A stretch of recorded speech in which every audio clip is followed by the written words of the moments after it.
ان کی بھی سن لیں، وہ کب سے کہہ رہے ہیں۔ جی جی فرمائیے، بات سنو نا۔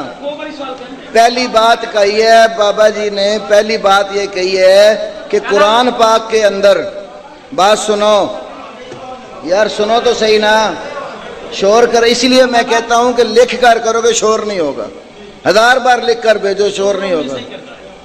بات سمجھو، پہلی بات انہوں نے کہی ہے کہ قرآن کے اندر نماز کے کئی اجزاء بیان کیے، فاتحہ کا جز بیان نہیں کیا، اگر لازمی ہوتا تو قرآن میں آتا۔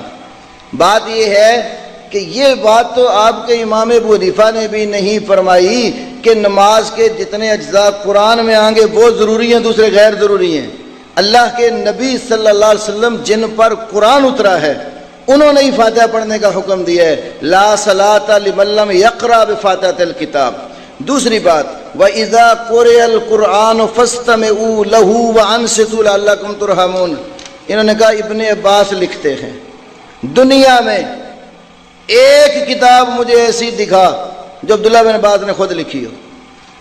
یہ تفسیر کہتے ہیں جی ابن عباس ہے، تو سندھی میں لکھی ہو، بتاتا ہوں، کہتے ہیں ابن عباس کی تفسیر ہے، لکھی کس نے ہے؟ علامہ مجید الدین فیروز آبادی نے 8ویں صدی ہجری میں۔ کہاں 8ویں صدی، کہاں ابن عباس رسول پاک کے زمانے کا؟ پہلے پوری سند تو پیش کرنا بیچ میں، جو عربی میں یہ نسخہ چھپے ابھی لے کے آؤ، تنویر المقباس کے نام پر شروع میں سند لکھی محمد بن صائب القلبی، ذہبی نے میزان میں لکھا وہ کذاب راوی ہے، اور خود کہتے ہیں ابو صالح کے طریق سے میں جو ابن عباس کی تفسیر بیان کروں وہ جھوٹ ہوتی ہے۔ لاؤ میزان الاعتدال امام ذہبی کی، کتاب الضعفاء والمتروکین ابن الجوزی کی، پہلے تو اس کو ثابت تو کرو ابن عباس سے۔ تیسری بات، وَإِذَا قُرِئَ الْقُرْآنُ فَاسْتَمِعُوا لَهُ وَأَنصِتُوا، استدلال کرتے ہیں انصتو سے کہ خاموش ہونے کا حکم ہے۔ رسول پاک نے انصتو کا معنی خود بتایا ہوا ہے کہ انصتو آہستہ پڑھنا، اور انصتو میں مخالفت ہے ہی نہیں۔ ابو داود، نسائی، جمعے کا باب ہے، رسول پاک کی حدیث ہے، ایک بندہ جمعے والے دن گھر سے غسل کر کے خوب تیاری کر کے خوشبو لگا کے پیدل چل کے مسجد آ جاتا ہے، اور آ کر مسجد میں نماز پڑھتا ہے جتنی اس کے مقدر میں ہے، ثم صلی ما کتب لہ، جتنا مقدر میں نماز پڑھتا ہے، امام پھر آ جاتا ہے خطبہ دیتا ہے، تو یہ کیا کرتا ہے؟ انصتا، جب امام خطبہ کرتا ہے تو یہ انصتا، انصات کرتا ہے۔ انصات کی آخری حد کیا ہے؟ حتی یفرغ الامام من صلاتہ، اس کا انصات اس وقت تک ہے جب امام نماز سے سلام پھیر کر فارغ ہو جاتا ہے۔ اگر انصات کا معنی ہے زبان سے پڑھنا ہی کچھ نہیں ہے، فاتحہ کو چھوڑو، اللہ اکبر کہہ کے ثنا پڑھی کہ نہیں پڑھی، رکوع میں گیا تکبیر تسبیحات پڑھی کہ نہیں پڑھی، سمع اللہ لمن حمدہ کہا یا ربنا لک الحمد کہا کہ نہیں کہا، اتحیات پڑھی کہ نہیں پڑھی، تو یہ ساری حالت کو اللہ کے رسول کہہ رہے ہیں انصات ہے۔ ثم انصت حتی یفرغ الامام من صلاتہ، امام کے نماز سے سلام پھرنے تک انصات کیا، سب کا سارے گناہ فرمایا معاف ہو گئے۔ تو آہستہ پڑھنا اور انصات مخالفت نہیں ہے۔ آپ نے کہا اشرف علی تھانوی صاحب نے لکھا ہے، تھانوی صاحب سے یہ تو پوچھنا تھا کہ اس آیت کی تفسیر میں کیا بتائی ہے۔ اس بتاتا ہوں نا، مجھے بات تو کرنے دو نا، مناظرہ کرنا تو بیٹھ جاتے ہیں، لمبی نہیں، آپ سائل ہیں یا مناظر ہیں؟ مناظرہ کرنا تو ابھی آ جاؤ کتابیں لے کے، میں آپ سے بات کر لیتا ہوں، جو سوال کا جواب لینا تو بیان کرنے دو نا۔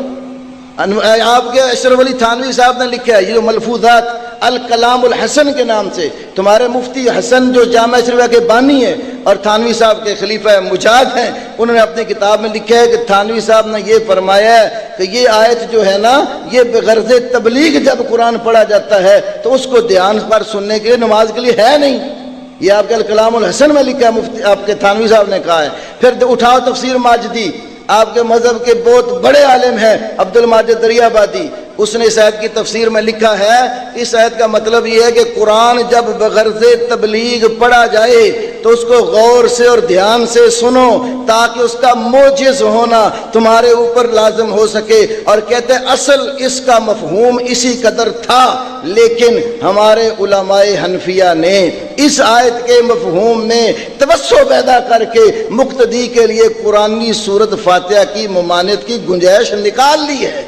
وہ تو کہتے ہیں کہ آپ کے مولویوں نے یہ گنجائش نکالی ہے۔ پھر آگے آپ کے مذہب کے اصول فقہ کی کتاب نور الانوار میں لکھا ہے کہ قرآن کی 2 آیتوں میں جب تضاد ہو جائے تو دونوں آیتوں کو چھوڑ دیا جاتا ہے۔ تو کہتا ہے قرآن میں 2 آیتیں ہیں، ایک ہے اذا قرئ القرآن فاستمعوا له وانصتوا لعلکم ترحمون، دوسری آیت ہے فقرؤوا ما تیسر من القرآن۔ فقرؤوا جمع کا صیغہ ہے، اقرانی کا، فقرؤوا کا ہے، وہ کئی لوگوں کو خطاب ہے۔ تو کہتا ہے نور انوار والا ملا جیون حنفی فإن الأول بعمومه يوجب القراءة على المقتدي والثاني بخصوصه ينفيه۔ کہتا ہے فقرؤوا ما تیسر والی آیت مقتدی پر اپنے عمومی معنی کے لحاظ سے قرات واجب کرتی ہے اور قرئ القرآن نفی کرتی ہے۔ دونوں آیتوں میں تضاد آ گیا، اس کو چھوڑ دو، آگے کسی اور دلیل کی طرف جاؤ۔ آپ کے مذہب میں تو یہ دلیل دینا بنتی ہی نہیں ہے۔ اس کی اگلی بات یہ ہے، آپ کے مذہب میں کتنے مسائل ایسے ہیں جو اس آیت کے خلاف ہیں۔ اٹھاؤ فتاوی عالمگیری، عید کی نماز کھڑی ہے، امام صاحب قرآن پڑھ رہے ہیں اور زائد تکبیریں کہہ چکے ہیں، بعد میں بندہ آ کر نماز میں ملتا ہے، تو کیا امام کی قرات کے دوران وہ زائد تکبیریں جو امام صاحب کہہ چکے ہیں وہ کہہ سکتا ہے یا نہیں؟ فتاوی عالمگیری میں بھی لکھا ہے۔ بریلوی علماء کی کتاب بہار شریعت میں امجد علی اعظمی نے بھی یہ بات لکھی ہے کہ امام کی قرات کے ہوتے ہوئے بعد میں ملنے والا عید کی نماز میں مقتدی اللہ اکبر ہاتھ بھی باندھے، قرات کے دوران تکبیرات جو ہیں زائد وہ بھی کہے، تو وہ قرئ القرآن والا حکم کدھر گیا؟ اگر زائد تکبیرات کہہ سکتا ہے تو رسول پاک کی حدیث کے ہوتے فاتحہ کیوں نہیں پڑھ سکتا؟ اسی طرح آپ کے مذہب کی کتابوں میں چاہیے تو یہ تھا کہ دلیل آپ امام ابو حنیفہ سے ثابت کرتے کہ امام صاحب نے اس آیت سے یہ استدلال کیا ہو، کیونکہ مقلد کی دلیل وہ آیت نہیں ہوتی، قول امام ہے۔ آپ کے اصول فقہ کی کتاب میں لکھا ہوا ہے اما المقلد فیقول ھذا الحکم واقع عندی لانه ادى الیہ رأی ابی حنیفہ۔ تو امام صاحب کا قول لاؤ نا، کون اس سے استدلال کیا؟ کوئی امام صاحب کی کتاب سے یا قاضی یوسف کی کتاب سے، امام محمد کی بن حسن شیبانی کی کتاب سے لاؤ نا جو انہوں نے لکھی ہیں خود۔ بعد والے کیوں کہتے ہیں؟ اگلی بات یہ ہے، آپ کے مولانا سرفراز صفدر صاحب نے جو فاتحہ کے مسئلے پر احسن الکلام کتاب لکھی ہے، انہوں نے اس میں یہ لکھا، امام طحاوی نے بھی لکھا۔ مجھے جواب دینے دے، میں تسلی کر کے جاؤں گا، جو مناظرہ کرنا ہے تو ابھی میدان لگا لیتا ہوں، سوال کا جواب لینا تو پھر لو، مناظرہ کرنا ہے تو الحمدللہ میں آپ کے بڑے بڑوں کو جانتا ہوں۔ مفتی حبیب اللہ صاحب آئے تھے ادھر بدین میں، 5-15 منٹ نہیں نکالے تھے، اٹھ کے بھاگ گئے تھے سارے لوگ، اور منظور مینگل صاحب مناظر بنے ہوئے تھے، اس میں سے ایک سوال انہوں نے کیا، میں نے جواب پوچھ لیا، 15 منٹ بعد مناظرہ ختم، اس کی ریکارڈنگ موجود ہے، بدین کے لوگ گواہ ہیں اس کے۔ تو اس لیے بات یہ ہے ہماری مجلس درس کی، سوال و جواب کی۔ سوال و جواب کا یہ طریقہ نہیں ہے کہ ایک بندہ اٹھ کے جو ہے نا وہ اپنا مذہب دلائل سے بیان کرنا شروع کر دے، پھر آپ بیان کریں، میں کھڑے ہو کے گھنٹہ سوال کرنا شروع کر دوں کہ اس کی یہ بھی بات ہے، یہ بھی بات ہے، یہ بھی دلیل ہے، وہ ایک ہی دلیل کا جواب لیتے جو اس پر اگلی بات کرو، تو یہ طریقہ نہیں ہے۔ اس کے لیے ہمارے علماء نے بہت کچھ لکھا ہے، الحمدللہ ہمارے اس پر فاتحہ کے مسئلے پر مناظرے بھی موجود ہیں۔ تو اگر آپ کے دل میں کوئی ایسی بات ہے تو میں تفصیل میں جائے بغیر کہتا ہوں ابھی میدان لگاؤ، کتابیں لے آؤ۔